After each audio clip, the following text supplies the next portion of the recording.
눈꼬리가 올라갔어요. 그래서 좀 매섭다. 일본 사람처럼. 네, 매섭다. 좀 인상이 차가워 보인다. 같이 놀지 말아야지. 뭐 이렇게 생각했던 것 같아요. 그럼 첫인상 별로 안 좋았다는 얘기예요? 안 좋았어요. 김선희 집사는 반대로 저를 되게 잘못 본 것 같은데 고상하게 봤다고 해요. 정말 크게 잘못 네, 봤네요. 너무 오해했던 것 같아요. 그래서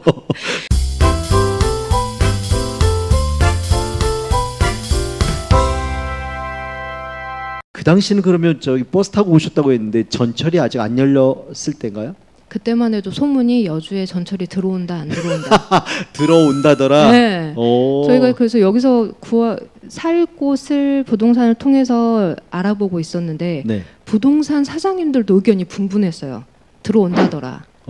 이러다가 또 미뤄진다더라. 그래서 되게 고민을 많이 했는데 교동 쪽에서 동원 아파트를 한번 봤었고, 네네. 그다음에 여기 중앙파크타운이라고 예. 일성콘도 옆에 있는 예. 빌라 두 군데를 보여주셨는데 집이 훨씬 이쪽이 더 좋았거든요. 그렇죠. 네, 완전 신축이었고 동원 아파트는 그래도 조금 시간이 지난.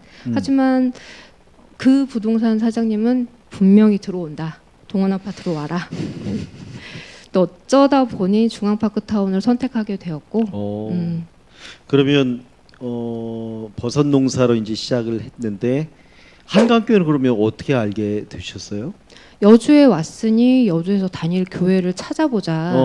그래서 여주에 저희는 이제 그때 장로회였기 때문에 여주에 있는 교회들을 그래도 몇 군데는 돌아보고 네. 우리에게 가장 맞을 수 있는 또 삼일교회를 오래 다녔기 때문에 그 결과 좀 많이 다르지 않은 곳을 잘 찾아보자라는 네네. 생각으로 한강교회를 처음 오게 되었어요. 근데 한강교회는 저희 버섯 농원이 오하게 있었기 때문에 가까웠네요. 예, 오며 가며 그다음에 좀 저희가 지대가 좀 높잖아요. 네. 멀리서도 교회의 그 위에 부분이 보이기 때문에 예. 한번 가보자. 저기가 오늘 1번이다. 그래서 갔던 기억이 나요. 근데 예배를 드리고 나가면서 김선 집사랑 저랑 눈을 딱 마주치고 굳이 다른 데 안 가도 되겠다. 여기에 정착하자 생각을 했어요. 하지만 등록을 하는 데는 1년의 시간이 걸렸어요. 그러니까요. 제가 제 기억에도 부부가 와서 이렇게 예배를 이렇게 드리는데 그래도 보통 이제 탐색 뭐 이런 시간을 좀 알아가는 과정 보통 한 달, 뭐 2달까지는 보통 커버가 되는데 2달이 넘고 눈이 오고 바람이 불고 꽃이 피는데도 1년 동안 등록을 안 해서 이름도 알아요. 강유정 집사님이란 분도 아는데 등록을 않고 그래서 뭐 사연이 있으셨나요? 그게? 버섯 농사를 한다는 것 자체가 저희한테는 약간의 도전이었거든요. 예. 여주에서 평생 살 수 있을 거란 생각을 못했던 것 같아요. 그래서 이렇게 농사를 짓다가 좀 안 되면 다시 서울로 가게 될 수도 있으니 등록을 해버리면 또 나중에 교회 쪽에 민폐가 될 수도 있는 거고 우리는 항상 그 마음이었어요. 우린 나그네다. 여주에 잠깐 머무르는 나그네야. 그 생각으로 등록을 쉽게 하지 못했는데 결국 버섯 농사를 서로 포기하게 되었고 네. 저는 애를 낳게 됐고 남편도 회사를 들어가게 되면서 여주에 당분간 더 살 것 같으니 등록을 하고 정말 교인의 마음으로 예배를 드리자. 네, 그랬던 것 같아요. 그런 지가 지금 몇 년 되셨죠? 7년 정도 된 것 같네요. 꽤 오래 되셨네 이제. 네. 그럼 7년 동안 한강교회에서 이제 믿음의 생활을 제법 많이 하셨는데 네. 신앙의 지인 아니면 같이 기도의 동역자 누가 있을까요, 집사님에게? 저는 이삭구역으로 배정돼서 구역이 바뀐 적은 한 번도 없어요. 이삭구역이라는 이름 안에서 팀원이 조금 바뀌긴 했지만 그쵸. 저는 계속 이삭구역이었거든요. 그래서 그 구역을 통해서 알게 된 현선 집사님, 네. 이미아 집사님, 최근에 함께 하게 된 김숙자 집사님 이렇게 많이 서로 연락도 하고 그렇게 지내고 있습니다. 코로나라서 서로 이제 구역 이렇게 모임을 못하는 게 굉장히 좀 아쉽겠어요. 네. 사실은 신앙이 교회에서 예배를 드리는 것도 드리는 거지만 어떤 교제 아니면 같이 기도 제목 나누고 이런 소그룹 모임이 참 중요한데 네. 코로나가 빨리 좀 끝나고 네. 이 활동이 빨리 재개됐으면 좋겠습니다. 네. 너무나 간절히 원하고 있습니다. 지사님 마음속에 그러면 현재 나이가 지금 어떻게 네, 제가 지금 43살이에요. 지금 43살이시군요. 앞으로 하나님 앞에서 쓰임 받을 뭐 꿈 아니면 내가 좀 이거 하나님 앞에 좀 멋지게 만들어서 드리고 싶다 이런 꿈이 있으신가요?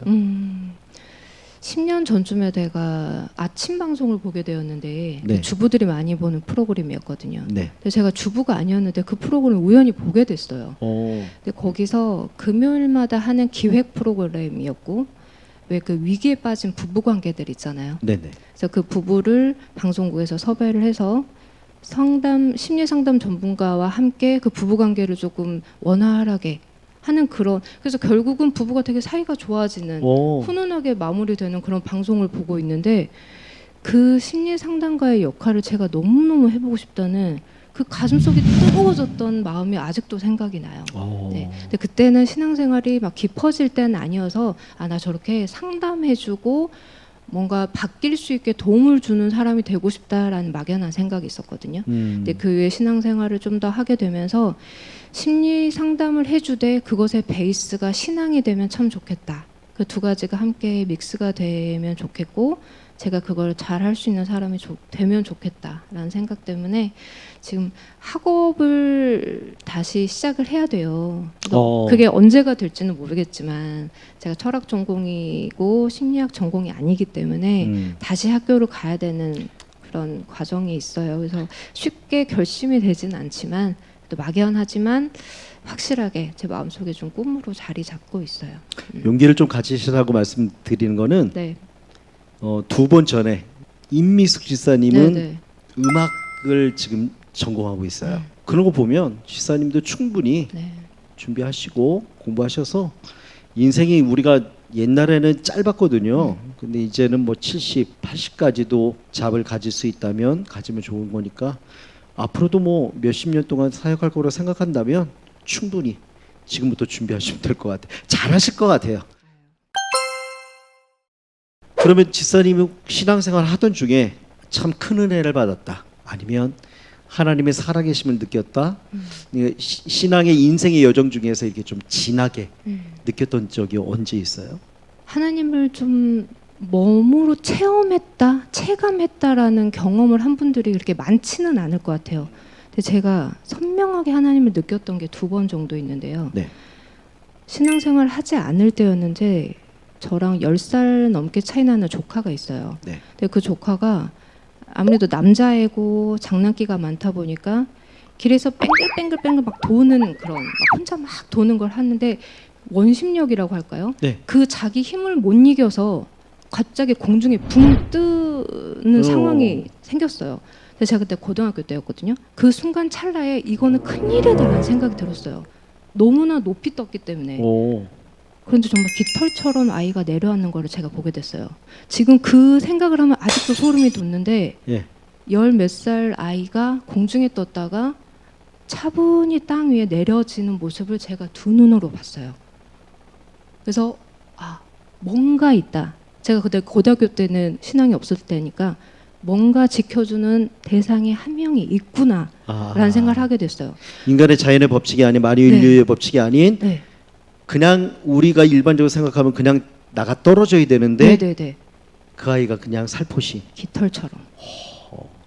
근데 그 아이는 어렸으니까 그 생각도 안 날 거고 그 아이가 컸을 때 너 이런 일이 있었었는데 본인은 기억도 못 하더라고요. 그 역사적이고 좀 이렇게 뭐랄까 기적적인 기적 같은 모습을 그 아이의 엄마 사촌 언니한테 말했는데 심드렁한 거예요. 저만 그걸 너무 가슴속에 가지고 있었던 거죠. 그래서 그렇게 하지만 교회를 가진 않았어요. 그거를 지켜주는 분 하나님이라는 생각을 전혀 하지 못했고 그때까지 매칭이 안 됐겠군요. 네, 그래서 그냥 뭔가 있다 요 정도.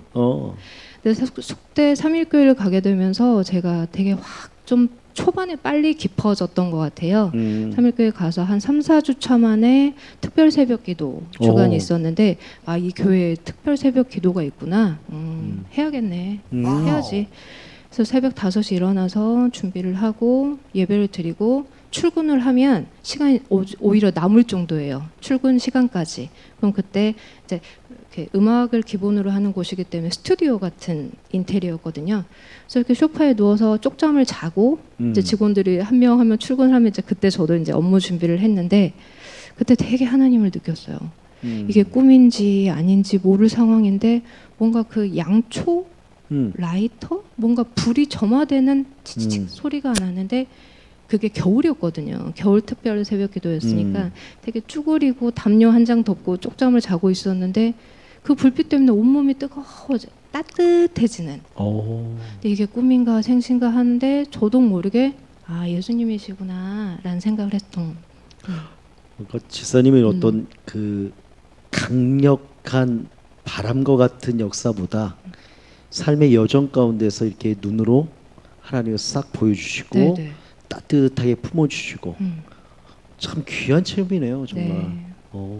그렇게 2번 정도 정말 오감으로 체감을 했던 그런 기억이 나요. 그렇구나. 근데 지사님 살면서 좀 후회됐던 적 있으신가요? 그 제가 중고등학교 대학교 그 방황하던 시절이 지금도 너무너무 아쉬워요. 뭐가 진리고 뭐가 맞는지 모른 채 살아왔던 그 시절이 어떻게 보면 10대 후반 20대 중반 삶에 있어서는 너무나도 중요한 그렇죠. 시기인데 불을 태우는 시간인데. 네, 그때 너무 알지 못하고 방황하고 뭐 철학과 다니니까 막 선배들 따라서 술 마시고 그러니까 술을 마시고 안 마시고가 문제가 아니고 뭐가 정답인지 모르니까 사람한테 노지했다가 술 마시는 몽롱한 기분에 노지했다가 그렇게 자꾸 정답을 제 안에서는 찾고 싶었지만 뭔지 정확하게 알려주는 사람도 없었고 끌어주는 사람도 없었고 근데 이렇게 교회를 다니면서 숙대에는 중고등학생이 없어요. 다 성인이기 때문에 청년이 많죠. 네네. 중고등학생은 거의 못 본 것 같아요. 대부분 뭐 3, 40대. 근데 여기 와서 교복 입고 새벽 예배 드리는 아이, 그다음에 이렇게 뭐 제자들 공동체라는 이름으로 수련회도 가서 이렇게 밝게 찍은 사진 그런 것들을 보면 네. 되게 이제 자녀를 둔 부모니까 부모의 마음으로 우리 아이가 찬소리가 저렇게 크면 좋겠다라는 생각도 하지만 한편으로는 나도 저 나이 때 신앙이 있었으면 참 좋았을 텐데 너무너무 그게 아쉽고 제가 후회한다고 바꿀 수 없는 그쵸. 바꿀 수 있는 시기는 아니지만 그래서 지금 신앙이 있는 청년들을 보면 조금 더 그 시간을 좀 말 그대로 즐겼으면 좋겠다. 맞아요. 중고청 때가 하나님을 갖다 이제 뭐 생각 없이 그 아이들은 어른이 되면 이것도 저것도 생각해야 되는데 그때는 그냥 하나님만 바라보고 예수님만 바라보고 직접적으로 만나고 체험도 직접적으로 하고 네.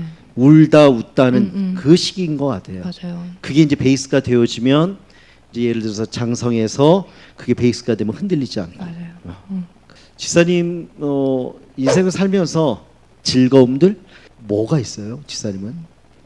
이 인터뷰를 통해서 제가 뭐 한 3, 40년 살아왔지만 네. 인생을 한번 돌아보는 기계가 됐던 것 같아요. 네. 그래서 좀 가장 아쉬운 부분은 방금 말씀을 드렸고 그럼 제가 살면서 가장 행복하고 즐겁고 뭐 이런 순간은 언제일까? 내 신앙인으로서 예배를 드릴 수 있고 교제를 할 수 있다는 것도 즐거움이긴 하지만 그게 막 소름이 돋을만한 기쁨은 아니에요. 그냥 정말 잔잔하지만 제 평생을 갖고 갈 소소하고 하지만 너무나 뭐 안락한 그런 거지만 그 순간의 짜릿함을 주는 거는 사실 제가 혼자 여행하는 것. 여행하는 거. 네, 뭐 가족, 친구 다 필요 없습니다. 아, 혼자 여행을 가야 돼요. 근데 그것도 그래도 가족끼리는 이렇게 가는 걸 더 즐거워. 가족끼리 가는 거는 사실 약간 의무감. 네.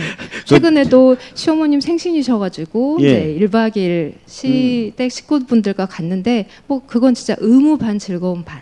하지만 오롯이 나랑만 갈 수 있는 그 시간과 공간이 저는 너무너무 소중하더라고요. 그래서 결혼 전에도 혼자 여행을 좀 다녔었고. 그랬던 적이 언제예요? 어디 가셨어요? 좀 지역은 중국, 뭐 홍콩, 일본, 미국 뭐 이렇게 갔던 것 같아요. 어유 많이 다니셨는데요. 그 중에 생각나는데. 제가 아까도 말씀드렸지만 고등학교 때 미국에 흠뻑 빠지게 돼요. MBA와 음악을 그때도 근데 아직도 못 이뤘지만 지금도 꿈이 그 NBA 게임을 가장 비싸다는 뭐 한 장에 100만 원이 넘는다고 들었는데 농구 코트. 네. 코트 바로 1층에서 보는 거 있잖아요. 직관하는 거. 네. 그 선수들의 땀과 뭐 그런 걸 다 볼 수 있는. 근데 제가 고등학교 때 NBA 빠졌기 때문에 그 당시 선수들만 알지 지금은 사실 잘 몰라요. 하지만 그 열망, NBA 게임을 가장 비싼 자리에서 한번 미국 가서 보고 한번 싶다. 보고 싶다. 네네네. 영국에 가서 프리미엄 그 축구 뭐 그거 보는 것과 남자분들이 똑같은 거죠. 그런 심리가. 열망이 있듯이. 어. 그래서 미국을 너무 한번 가보고 싶은 마음이 있었는데 예. 미국을 갈 수 있는 기회는 사실 뭐 신혼여행 그 정도 혼자 가기는 사실 쉽게 결정할 수는 없으니까요.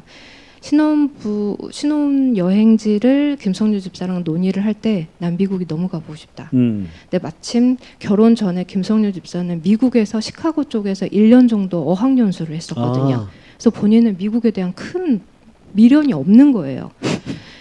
그래, 그러면 자연인이잖아요. 아까 또 말씀드렸지만, 그래서 자연이 풍부한 스위스 쪽으로 신혼여행을 다녀오고, 그러면 내가 신혼여행지는 양보를 할 테니 나 나중에 미국 한번 갔다 와도 돼? 네. 또 남편은 또 다 수용해준 스타일이거든요. 알아서 해. 그래서 제가 의식적으로 결혼 자금을 비자금 축적하듯이 조금씩 뭐 가전 조금 뭐 이거 살 거 조금씩 사양을 낮춰가면서 결혼 준비 자금에서 200만 원 정도를 꼽을 쳐놔요. 그걸 갖다 여행 자금 쓰려고. 네. 언젠가 내가 갈 수 있겠지. 언제 가신 거예요? 그래서 결혼하고 한 3개월 있다가 가요. 바로 가셨는데? 네, 어떻게 보면 바로 가셨는데? 그때 여름 휴가 기간이기도 했고 회사에 한 일주일 정도 쉴 수 있는 그런 시기가 왔기 때문에 그래서 이때다. 돈도 있고 시간도 됐다. 그래서 미국을 가게 되죠. 어디로 가셨어요?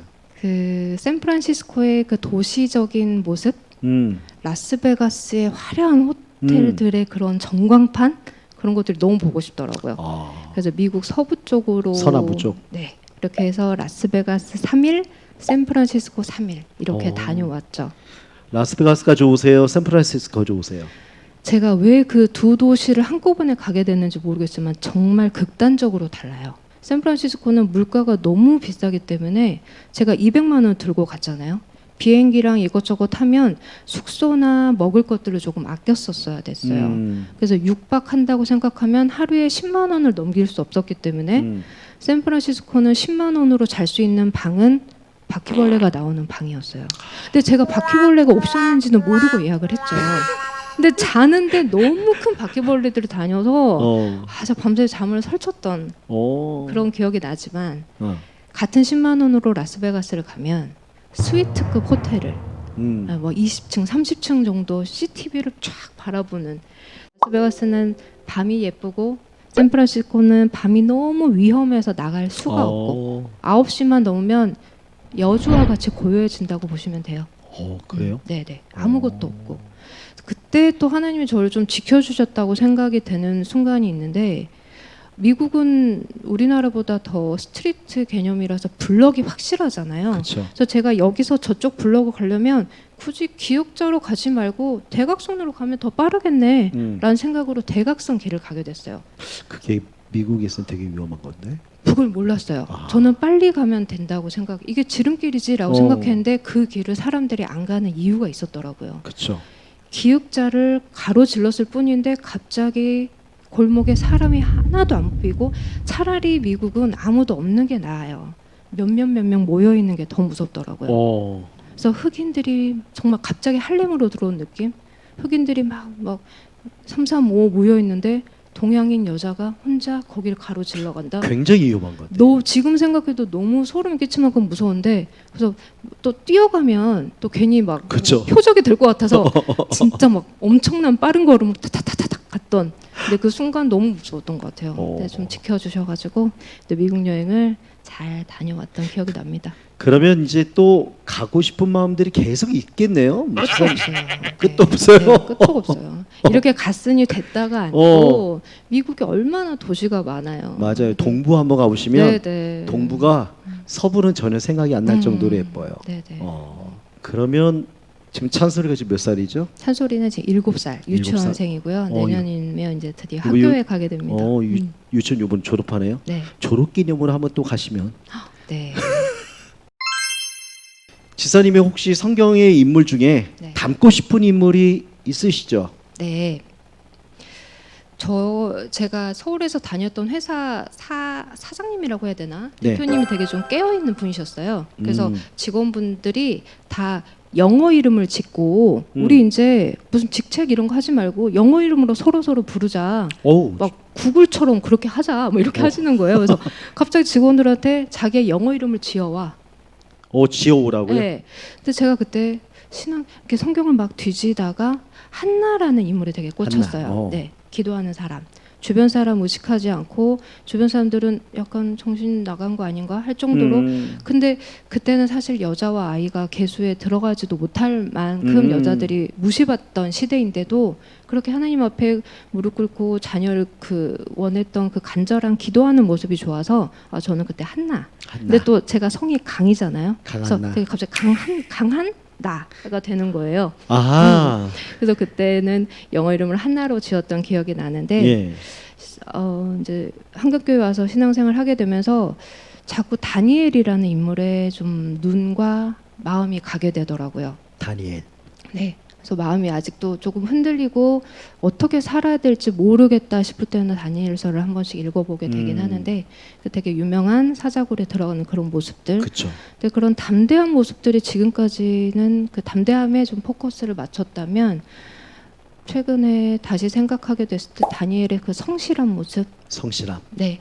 한결같죠. 네, 너무나 한결같고 그때 상황이 되게 좋지 않았을 텐데 그 당시 왕 이외의 사람에게 절하거나 그런 모습들이 보이면 뭐 당장 죽일 것처럼 그렇게 막 흉흉하고 무서운 분위기 속에서도 그러든지 말든지 저희 우리나라 사람들의 표현을 빌리면 목에 칼이 들어왔는데 그냥 자기 하는 모습들을 꾸준히 하는 그 모습 담대함은 당연히 베이스였는데 그 이면의 모습은 성실함이다. 되게 내가 어제 했던 일 오늘도 할 거고 이 일을 내일 또 할 거야. 그런 좀 일상적이지만 그런 모습들이 되게 마음에 와닿고 제가 그렇게 살고 싶다는 생각. 다니엘 같은 경우는 처음에 이제 하나님 앞에 뜻을 정하기부터 시작됐고 그리고 나서 기름진 음식 먹지 않겠다. 그리고 사드락과 메삭과 아벳느고가 그 친구들이죠. 그 불무불 속에 들어가는 그 장면, 기도를 갖다 요청받는 장면. 그리고 본인도 왕의 도장에 찍힌 줄 알면서도 나 예루살렘으로 3번씩 창문 열고 기도했으니까 오늘도 기도할래. 그러면서 창문 열고 기도하는 모습. 이 모습이 사실은 한결같은 모습이지만 우리 세상 속에 사는 우리 입장에서는 굉장히 야 저렇게 살았으면 너무 좋겠다라고 하는 참 중요한 모습 같아요. 네. 예. 근데 가장 중요한 거는 사실은 제일 앞부분에 나오는 뜻을 정하고. 뜻을 정하고. 예. 뜻이 정해졌으니까 이 모든 일들이 이렇게 되어지는 거였습니다. 지사님이 그럼 좋아하는 성경 구절도 혹시 다니엘서에 있나요? 네. 다니엘서 6장 10절입니다. 한번 읽어주실래요? 네. 다니엘이 이 조서에 왕의 도장이 찍힌 것을 알고도 자기 집에 돌아가서는 윗방에 올라가 예루살렘으로 향한 창문을 열고 전에 하던 대로 하루 3번씩 무릎을 꿇고 기도하며 그의 하나님께 감사하였더라. 딱 지사님 말씀하신 그 내용이 이 한 절에 다 있네요. 네네. 지사님이 좋아하신 찬송이 성령이 오셨네입니다. 성령이 되게 높은데. 네. 제가 이제 부를 거라고 생각하지 않고 아니 음악에 관심이 많고 전공하려고 했던 분인데. 네. 그래서 그냥 와닿는 그 구절이 고와 같이 나를 내버려 두지 않으신다는 그 구절이 너무나 와닿았던 것 같아요. 뭐 이렇게 말씀드리면 되게 무슨 사연이 있나, 이렇게 가족 관계가 조금 안 좋았나라고 생각하실 수 있을지 모르지만, 전 되게 부모님한테 사랑 되게 듬뿍 받으면서 자랐거든요. 고아라고 생각해본 적이 단 한 번도 없어요. 정신적으로도. 지금도 친구처럼 너무나 잘 지내고 있고. 근데 그 삶 속에서 내가 삶의 고아란가라는 생각을 좀 하게 되잖아요. 혼자인가? 네. 너무 힘들 때는 사실 정말 극한의 어려움에 처하게 되면 사실 기도도 안 나와요. 그렇죠. 소리 자체가 안 나오죠. 네, 막막하고 원망도 힘이 있어야 할 수 있는 것 같아요. 원망할 수 있는 힘 모든 것이 다 소진됐을 때는 그냥 혼자 있는 것 같고 고아가 된 것 같고 인생의 고아. 하지만 고아처럼 버려두지 않으신다고 하셨으니까 네, 하나님은 한 분이시고 각자에게 다 성령님을 주셨으니까 함께 사는 건데 사실 이렇게 말하지만 성령님이 느껴지지 않는 채 살아갈 때도 너무나 많죠. 근데 이 찬양을 떠올리고 한 번씩 따라 불러보면 옆에 계시지 오셨지 네, 생각이 되게 되는 것 같아요. 여러분 이 강유정 지사님이 이 찬양을 조금 이따 불러드릴 텐데요. 네. 지사님이 부를 때 듣지만 마시고 함께 불러보시면 더 좋을 것 같아요. 성령님이 나와 함께 하시구나. 고백하며 찬양하면 참 좋을 것 같습니다. 이 자리에 좀 앉히고 싶은 초대하고 싶은 분이 계신가요? 고민을 많이 했는데요. 네. 앞에서 찬양하는 모습이 되게 마음에 와닿았고 네. 저분과 한번 조금 좀 이야기를 나눠보고 싶다라는 생각으로 네, 그래서 유선희 집사님을 추천드리고 싶어요. 그래서 한별을 통해서 간접적으로라도 그 집사님에 대해서 좀 알아가 보고 싶습니다. 좋습니다. 유선희 집사님은 우리 교회 등록하신 지는 꽤 됐는데 이제 코로나 때문에 사실은 더 많이 알 수 있는 기회를 놓쳐서 네. 그럼 이런 과정을 통해서 알면 더 좋을 것 같습니다. 네. 한국교회 성도 여러분, 이제 날씨도 많이 더워지고 있고요. 건강 잘 챙기시는데 오늘은 우리 한강교회 빈폴 소녀 강유정 지사님을 만났습니다. 다리를 지나다 보면은 한두 번 본 게 아니라 자전거를 타고 쑥쑥 지나갈 때가 참 많이 있습니다. 지사님의 신앙의 이야기도 가정 이야기도 같이 나눴는데 지사님을 위해서 또 기도 많이 해주시고요. 여러분들도 건강 잘 챙기시면서 믿음 생활, 코로나가 좀 많이 급속하게 어려워지고 있다고 하는데 기도하시면서 잘 이겨나갔으면 좋겠습니다. 주님의 이름으로 살아가고 축복합니다. 샬롬.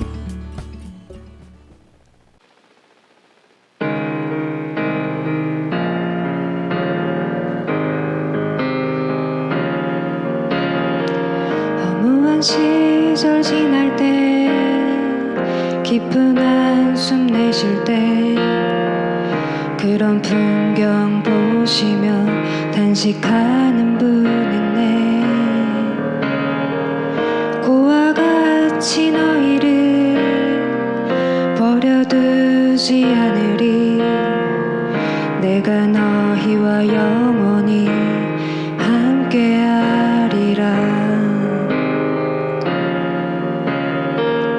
억눌린 자 갇힌 자 자유함이 없는 자 피난처가 되시는 성령님 계시네. 주의 영이 계신 곳에 참 자유가 있다네. 진리의 영이신 성령이 오셨네. 성령이 오셨네. 성령이 오셨네. 내 주에 보내신 성령이 오셨네.